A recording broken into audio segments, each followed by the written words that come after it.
नमस्कार, मैं राजू भाई और आप देख रहे हैं सच विचार। मैं अभी राजापुर गांव में हूं। यहाँ पे भीम आर्मी के सह आज़ाद समाज पार्टी के कार्यकर्ता लोग हैं। इन लोग से कुछ विशेष जानने का प्रयास करूंगा। विशेष ये है कि आज 25 दिसंबर है और 25 दिसंबर के दिन 1927 को बाबा साहब ने मनु स्मृति को जला दिया था और क्या क्या अधिकार भी दिए थे। अभी बाकी सर यहाँ पे हैं, इन्हीं लोग से जानेंगे। स्वागत है सर। जी बहुत बहुत धन्यवाद। बाबा साहब ने 25 दिसंबर को मनु स्मृति को जला दिए थे और क्या क्या अधिकार के लेकर वो बात बोले थे, क्या किया उसी टाइम दे दिए थे। कि आपको सबसे पहले बता देना चाहते हैं आपके चैनल के माध्यम से कि जो बाबा साहेब है जो ज्ञान के सागर है, क्योंकि ये देश में नहीं पूरे देश में बाबा साहेब को लोग पूजने का भी काम करते हैं।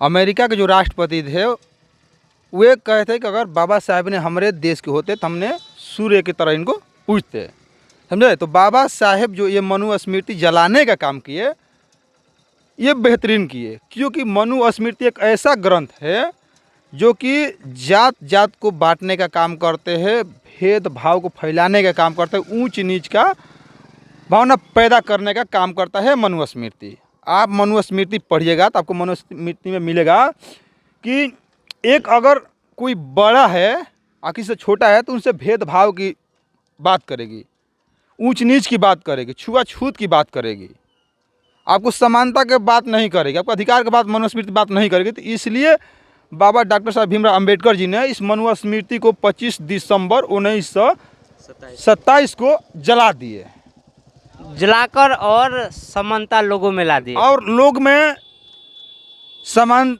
का अधिकार दिए।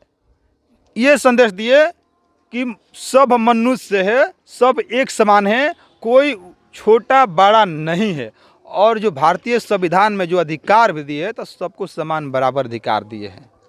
आपका परिचय सर। मेरा नाम सुरेश आज़ाद, आज़ाद समाज पार्टी जिलाध्यक्ष बक्सर। धन्यवाद सर।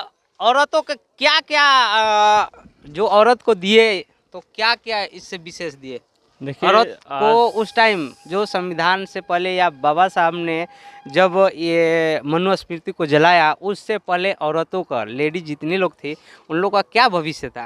देखिए, सबसे पहले आज तो मनु स्मृति दिवस है, उसमें जो भी संविधान पसंद लोग हैं उनको बधाई, मनु स्मृति दिवस दहन की बधाई देते हैं। और मनु स्मृति में जो असमानता था उसको बाबा साहेब ने जला करके ख़त्म किया। असमानता ये था कि जो हमारे शोषित वंचित जो पिछड़ा वर्ग के लोग थे और जो महिलाएं थी उनको सिर्फ यही था कि ब्राह्मणों और पुरुषों का सेवा करें। क्या महिलाएं सेवा करने के लिए बनी थी?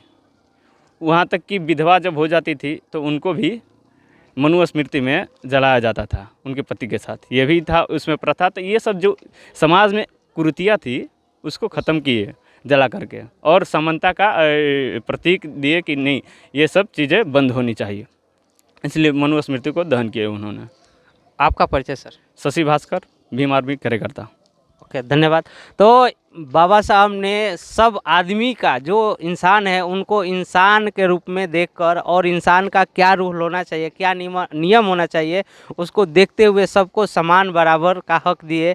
और उस टाइम जो मनु स्मृति था ये बताता का इंसान में तीन जातियाँ होती है, लेकिन तीन जातियाँ में भी जो मनु स्मृति था उसने इतना खंडन कर दिया है कि अभी तो अस्तित्व नहीं है। उस टाइम अस्तित्व ये था कि ब्राह्मण के ही बनाव देख रेख में सब कुछ था, लेकिन मनु स्मृति को जला के बाबा साहब ने ये साबित कर दिया कि इंसान क्या होता है और इंसानियत क्या होती है।